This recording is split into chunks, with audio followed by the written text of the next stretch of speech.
예, 소개받은 성재민입니다. 반갑습니다. 예, 저는 인구 감소 시대 바람직한 계속 고용이라는 주제로 발표를 하도록 하겠습니다.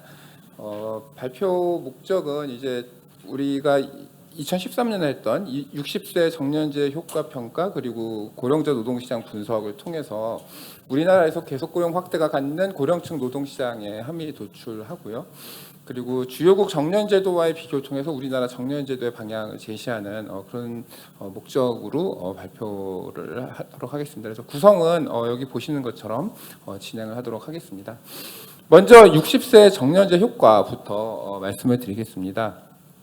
제가 이거 분석을 할 때는 50에서 54세인 사람이 54세인 사람이 55, 56, 57, 58, 59, 60 이렇게 되면서 고용이 어떻게 변했는지, 그래서 54세를 100으로 놨을 때 이를테면 10%가 빠졌다 그러면 뭐 55세에서는 90%가 되는 거죠. 여기서는 마이너스 10이 찍히는 뭐 그런 걸 겁니다.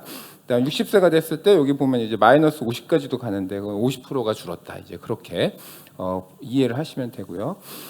정년제가 실제 효과를 발휘하기 시작한 건 이제 2016년부터입니다. 그래서 2011년에 54세인 사람은 그러니까 정년제가 아직 확대되기 전에 그때 이제 취업해 있었던 사람이다 이렇게 보시면 되고요. 그런 사람들은 지금 보면 그 55세가 됐을 때 한 대략 한 20% 정도가 빠지고요. 그리고 57세가 되면 한 40% 정도가 빠지고 60세가 되면 한 50% 정도 빠지는 이런 모습을 보입니다. 그다음에 2013년에 54세인 사람들도 55세 되면 이제 마이너스 30 그리고 뭐 마이너스 20 뭐 이 정도 왔다 갔다 하다 60세가 되면 이제 40까지 떨어지는.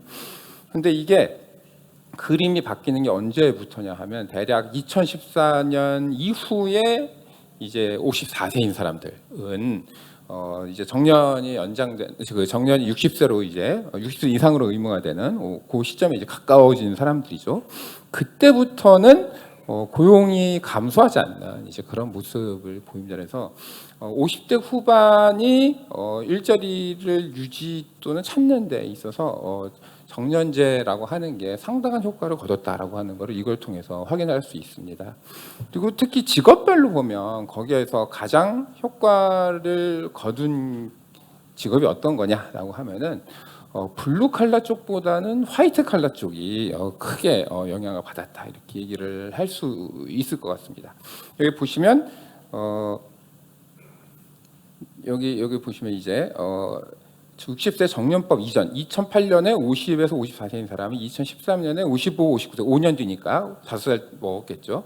그때 어떻게 되는지를 봤더니 이전에 11만 1천 명 있었던 게 여전히 10만 8천 명 있어서 거의 영향을 받지 않은 것을 알 수 있는데 여기 사무직 같은 경우에는 8만 7천 명이 5만 4천 명으로 한 30% 정도 빠지는 이제 그런 모습이 이렇게 나타난다는 걸 확인할 수 있습니다. 그건 전문가도 마찬가지고요. 60세 정년법 이후에는 어떻게 바뀌냐? 전문가 숫자 거의 그대로 남고요. 사무직도 50에서 54세, 2012년에 50에서 54세인 사람, 2017년에 보니까 55, 59세에 거의 비슷한 숫자가 11만 8천, 11만 8천 그대로 남는 이제 그런 모습을 보이는 것을 확인할 수 있습니다. 이걸 보면 정년의 의무화라고 하는 게 어떤 효과를 갖느냐?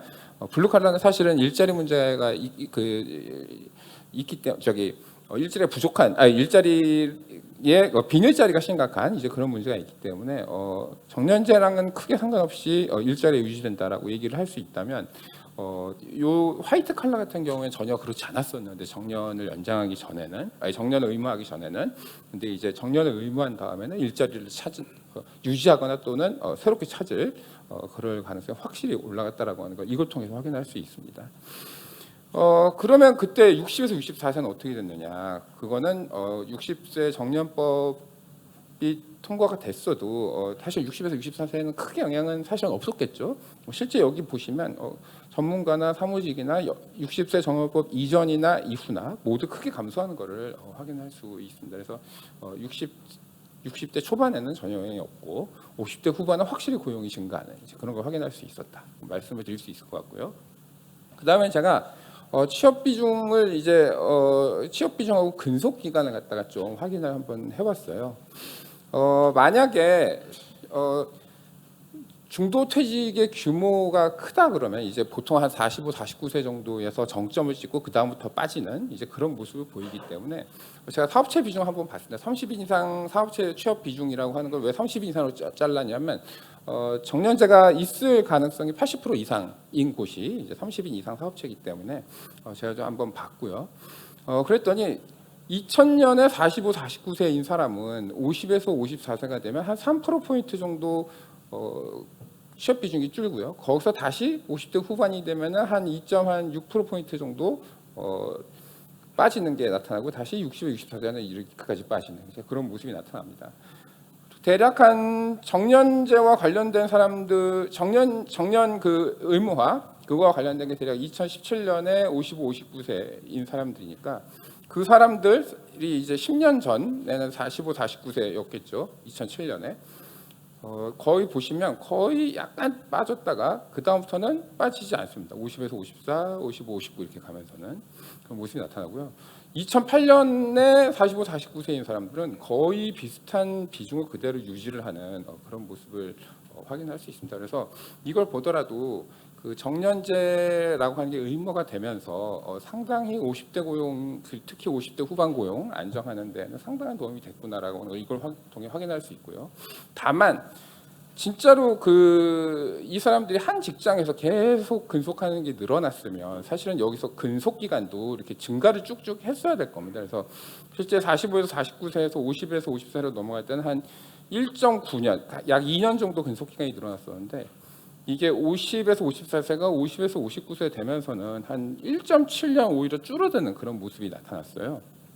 이게 보여주는 건 뭐냐면 근속이 원래 늘어야죠. 5년 정도 주된 직장에 계속 있었으면 주된 직장에서 계속되는 사람도 물론 많겠지만 새로운 일자리를 찾은 사람들, 새로운 일자리 기회가 열린 사람들도 많았다.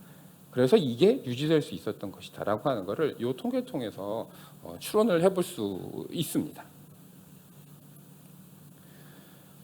임금 피크제 같은 것 좀 도입하는 사업장들이 있었어요. 실제 53에서 54세 대비 제가 58, 59세 때 임금이 얼마나 감소하는지 한번 계산을 해봤는데 그걸 계산을 해보니까 대략 예전에는 마이너스 한 8.5%에서 크게는 한 마이너스 10%이 정도 감소하던 게 2016년 정년이 의무화된 다음에 그 500인 이상 사업장을 대상으로 했기 때문에 2016년부터 이제 의무화가 됐죠. 마이너스 15에서 뭐 마이너스 13, 마이너스 14 이 정도를 한 대략 한 5%포인트 이상 임금이 추가로 감소하는 이제 모습이 나타난다. 그래서 아마도 임금 피크제 같은 게 여기에 영향을 미치지 않았을까라는 생각이 들고요. 제가 그래서 이제 지금까지 한 결과를 놓고 회귀 분석 같은 걸 통해서 이제 한번 추정을 해봤습니다. 어떤 효과가 나타나는지 결론만 간단하게 말씀을 드리면 제가 이제 이거는 코호트를 추적을 하면서 분석을 한 거고요. 기존 분석하고는 좀 그 부분에서 이게 약간 다른데 50에서 54세에 비해서 55, 59세 고용 비중이 어떻게 바뀌는가 이런 걸 좀 본 거고 또 임금은 어떻게 바뀌었는지 확인을 했고요. 근속 기간은 실제로 아까 나타난 것처럼 좀 더 엄밀하게 추정을 해봐도 비슷한 경우가 나타나는지 한번 확인해봤습니다. 그랬더니 고용 비중은 약 52% 정도 증가하는 모습이 나타났고요. 대략 이전에는 70 정도 유지됐다 그러면 70에 반이면 35니까 한 105%. 그러니까 거의 이제 유지되는 걸로 바뀌었다. 이전에는 70 정도 감소를 30 정도 감소를 했다면 지금은 거의 유지되는 걸로 바뀌었다는 게 고용 결과에서 나타났고요. 임금은 보니까 대략 한 18.3% 정도 감소하는 걸로 나타났습니다. 이거는 아까도 얘기했듯이 임금 피크제도의 효과도 분명히 있을 텐데 재취업 시에 이제 아까 제가 그 일자리 옮기면서 취업하는 기회도 많이 늘어난 것으로 보인다라고 얘기를 했잖아요. 아무래도 그 연령이 좀 증가를 하면은 임금이 떨어질 수밖에 없는 게 현실이기 때문에 재취업 시에 그런 하향 취업자가 증가를 많이 했다. 이 얘기는 근데 뭐 나쁜 거라고 해석을 할 필요는 전혀 없고요. 원래 자영업자도 50에서 54세 일대에 비해서 55, 59세 되면 자연스럽게 임금이 소득이 하락합니다. 그건 이제 노동시장에서 뭐 자연스러운 일이라고 봐야 될 거고요. 중요한 거는 재취업 기회가 증가하는 걸로 나타났다라는 있다라고 하는 게 임금에서도 확인이 되고요. 근속 기간은 여기에서도 변화가 없는 걸로 나타나서 계속 근속자도 늘었지만 재취업자도 많이 늘었다는 것을 엄밀하게 분석을 해봐도 똑같이 확인할 수 있었다라는 거고요.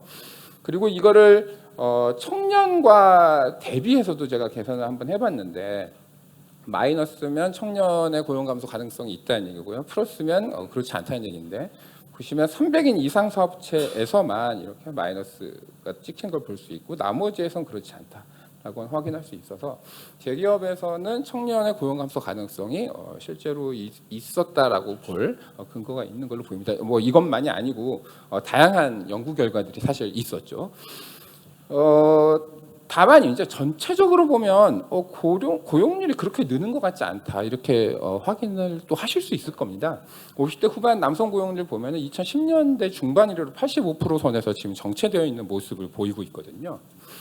그럼 이거는 뭐냐? 정년 연장했으면 이거 올라가야 되는데 왜 그렇지? 라고 의문을 가질 수 있는데 실제로 이 현상이 나타나는 이유는 순전히 자영업이 감소했기 때문에 나타나는 현상입니다. 농림업이나 도소매업 이런 데서 소규모 자영업 일자리가 이제 많이 줄고요. 대신에 저기 보면 인구 대비 임금 취업률이라고 되어 있는 게 있는데 인구를 분모로 놓고 임금 근로자를 분자해 놔서 그걸로 이제 취업률 계산한 걸 보시면 2010년대 초반에 한 48.6이었던 게 2021년 정도 되면 59.1까지 올라가서 거의 매년 1%포인트씩 증가한 거를 확인할 수 있습니다. 그래서 상당히 빠른 임금 취업률 증가가 나타나고 있다. 이 얘기는 정년 연장 이후로 많은 임금 근로 일자리 중심의 어떤 50대 후반의 고용 성장이 나타나고 있다는 거 요걸 통해서 확인할 수 있다는 겁니다. 이런 현상은 60대 초반에서도 비슷하게 나타납니다. 60대 초반도 17년 이래 좀 답보 상태인 그런 모습이 나타나는데 이 역시 자영업 취업률이 축소되고 있기 때문이고 임금 근로는 증가하고 있다는 게 여기 이렇게 보시면 쭉 증가하고 있죠. 여기서부터 여기까지 보시면 증가하는 게 나타나는데 거의 1년에 이것도 거의 1%포인트 가깝게 증가를 하고 있어서 전체적으로 보면은 사실 연금 수령 연령 이전의 고령층 경제 활동에서 과거하고는 다르게 임금 근로 일자리의 중요성이 나날이 커지고 있다는 것을 이것 통해서 확인을 할 수가 있습니다. 다만 정년 60세의 한계로 인해서 60대 초반 고용의 업종은 제한된 모습이 여전히 나타나고 있습니다. 일본 같은 경우에 61세로 대상자 한정 고용 확보 의무, 그래서 이제 노사가 합의해가지고 대상자를 선정하는 방식으로 계속 고용을 이제 했던 그 2007년 같은 경우에 농림업, 제조업, 운석, 건설업, 도소매, 숙박음식업 이 정도의 남성 60에서 64세 취업자는 76.8%가 몰려 있었어요. 정년 같은 게 없어도 이쪽에서는 고령자 수요가 좀 있는 업종이다 이렇게 보실 수 있을 거고요. 그게 이제 희망자 전원 고용 확보 의무로 바뀌어서 좀 더 강한 계속 고용 의무가 이제 기업들한테 주어진 건데요. 2020년이 되면은 67.3%까지 요 업종들 비중이 떨어집니다. 그 얘기는 다른 업종에서 고령층 60에서 64세의 경제 활동이 활발하게 되는 데에 이런 계속 고용 조치가 영향을 미친다 이렇게 보실 수 있을 겁니다. 우리나라는 그럼 어떤 모습이냐? 2013년 기준 한번 보니까 해당 업종에 그 남성 취업자 84.2%가 몰려 있었고요. 최근에도 81.5%가 이들 업종에 몰려 있습니다. 그래서 정년을 넘으면 이제 사실 일할 수 있는 업종 한계가 굉장히 크고 그걸 극복하기 어렵다라고 하는 거를 이걸 통해서 확인을 할 수가 있고요. 65세 이상으로 보면은 일본의 경우에는 한 2007년에 78.7%가 거기 있었고 최근에는 한 70.8%. 우리나라는 2013년에 83.5%고 최근에는 76.9%. 이거 보니까 60대 초반보다 더 많이 떨어졌는데라고 생각하실 수 있는데 그건 전혀 아니고요. 농림업이 감소한 것뿐만이 아니라 이 재정지원 일자리 사업 때문에 보건복지랑 공공행정이 늘어서 그런 것일 뿐이지 대동소이한 모습이 나타나고 있다 이렇게 보시면 될 것 같습니다. 요거는 이제 기존에 많이 언론에 보도된 것들 모은 거여서 그냥 간단히 넘어가도록 하고요.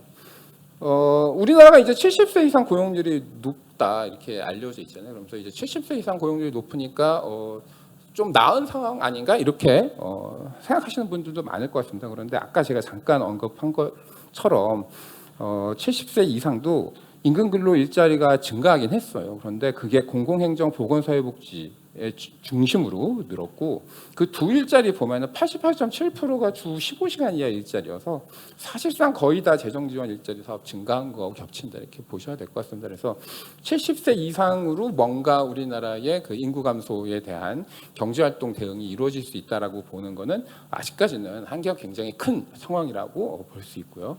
60대에 좀 집중하는 그런 정책 방향이 사실 필요한 거는 사실이라고 하는 거를 이 통계를 통해서도 확인을 할 수가 있습니다. 여기까지 제가 우리나라 노동시장 상황까지 좀 설명을 드렸고요.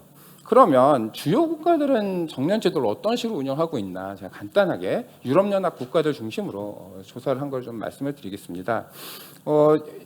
그 앵글로색슨 계열 국가들 이를테면 미국, 영국 이런 나라들은 이미 정년이 다 폐지됐기 때문에 그런 나라들은 좀 예외로 두고요.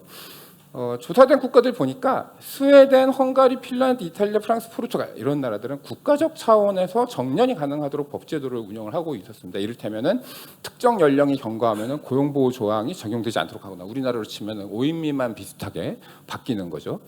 그리고 전원 기간제 고용으로 전환되도록 강제하거나 같은 일 같은 고용 계약으로는 갱신이 불가능하도록 하거나 이런 이제 정년의 다양한 준정년의 형태들이 이제 나타났다. 그래서 고용주가 주도적으로 계약을 해지할 수 있는 그런 형태로 바뀌도록 이제 하고 있는 나라들이 꽤 있었습니다. 여기 보시면 이제 제가 국가 차원의 법정 퇴직 연령이다 해가지고 정리한 내용에 그 부분들이 이제 정리가 되어 있습니다. 국가별로 보시면 될 것 같고요.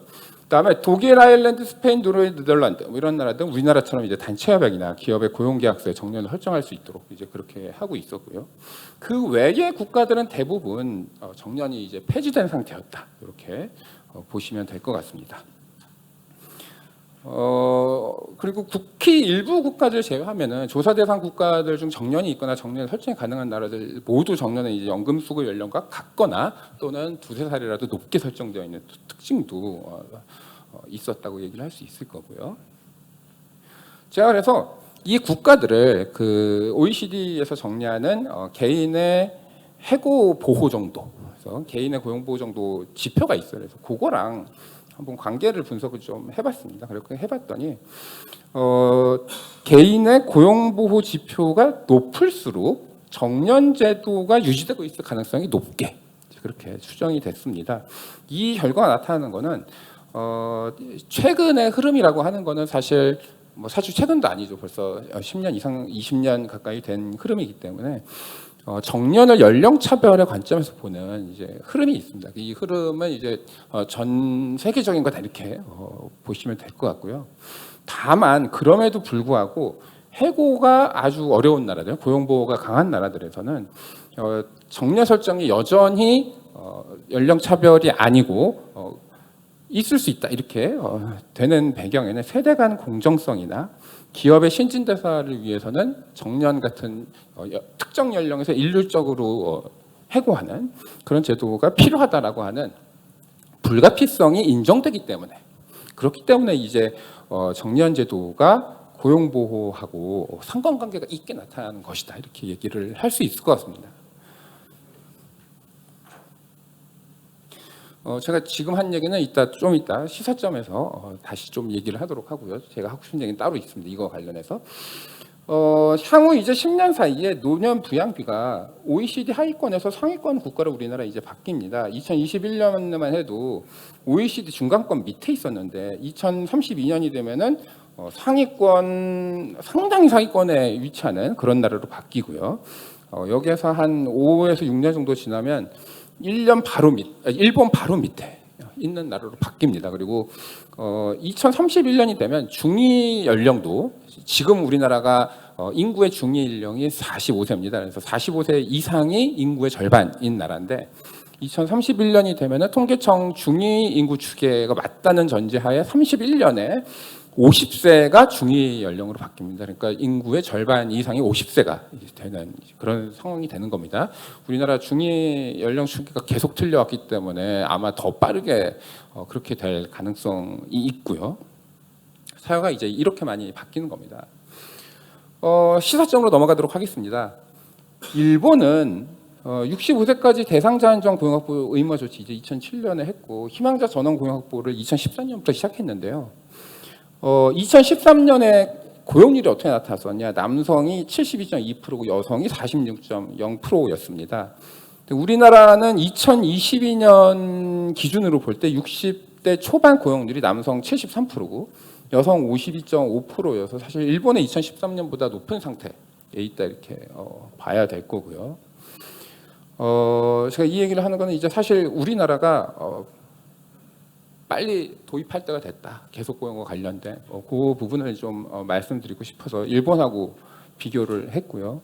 그리고 또 그 통계청 경활 고령자 부가조사 그거 보면 이제 가장 근속이 긴 일자리 그만둔 연령 49.3세다 이렇게 맨날 나오는데 사실 남성 기준으로 해서 동일 연령 구간에서 가장 근속이 긴 일자리, 가장 근속이 긴 일자리가 그 주된 일자리 정이거든요.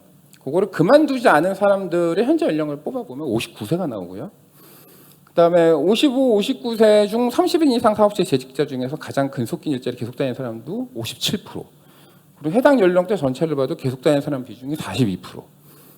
이렇게 나타납니다. 그래서 사실 정년 그 계속 고용 의무화라고 하는 게 사실 대상 집단이 적다. 이렇게 얘기할 문제는 아니다라고 하는 것을 말씀을 드리고 싶습니다.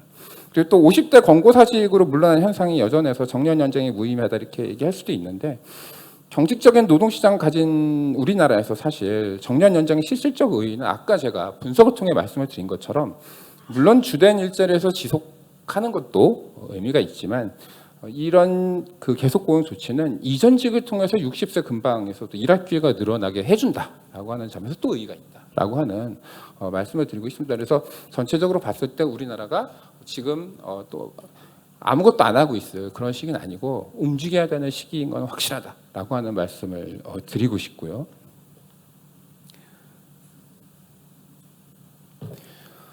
다만 이제 제가 아까 말씀을 드렸듯이 중요한 거는 정년 연장을 한다고 해서 자동적으로 50대 초반에 명예퇴직이 없어지고 이런 건 전혀 아닙니다. 그거하고 완전히 별개 제도이기 때문에 그런 거를 줄이면서 정년이라고 하는 거까지 이제 가려고 하면은 사실은 임금 체계 전반적인 개편이나 개인 해고도 이제 역량에 따라서 부분적으로는 완화하는 보호 조치를 사실 그런 노동시장의 구조 변화가 좀 필요합니다. 그래야 사실 연령 차별의 관점에서도 정년의 정당성이 없어지는 거고요. 그렇지 않은 상황에서는 조직의 신진대사나 세대 간 공정성 문제 때문에 정년의 설정이라고 하는 게 계속 합리화될 수밖에 없습니다.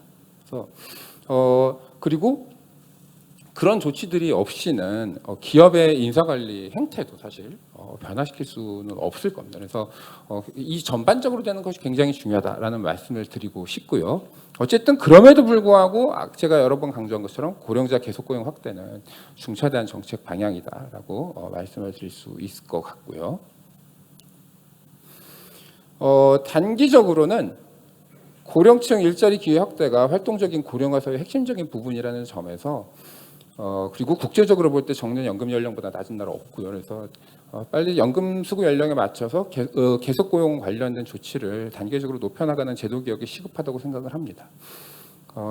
그럼에도 불구하고 좋은 일자리를 향한 경쟁은 여전히 상당할 거여서 그런 일자리에서의 어떤 전반적인 임금 체계 개편 원활화를 위한 제도 변화, 이를테면 근로기준법에 있는 불이익 변경 절차를 완화한다든지 또는 정년 연령대 임금 조정을 2013년보다는 훨씬 명확하게 할 수 있도록 하는 그런 조치에 대한 사회적 합의가 반드시 필요하다는 생각이 들고요.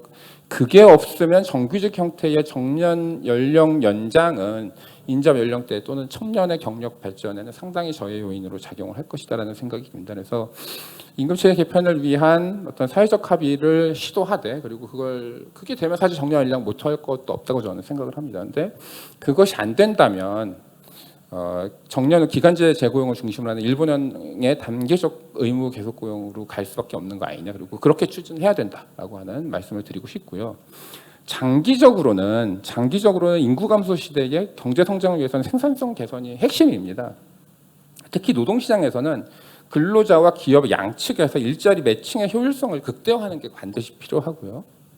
제가 아까 언급한 것처럼 인구의 절반이 곧 50세 이상이 되는 시대가 불과 7년 뒤에 옵니다.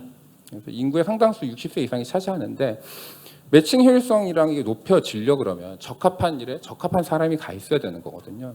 그러려면 인류적 임금 감소 뭐 이런 식의 우리가 단기 대책으로 생각하고 있는 그런 것들이 지속되면은 사실은 바람직한 일자리 매칭 효율성은 극대화 수단이 될 수는 없다고 저는 생각을 하고요. 그래서 고용보호제도의 어떤 완화라든지 그리고 근로조건의 불이변경 절차 수월화 이런 것과 함께 정년 폐지 또는 연금 수급 연령보다 정년이 같거나 또는 그거보다 더 늦게 되는 그래서 고령층도 역량에 맞는 일자리 임금을 추가할 수 있는 사회로 바꾸어 나가는 비전 그런 것이 필요하겠다라는 말씀을 끝으로 제 발표를 마치도록 하겠습니다.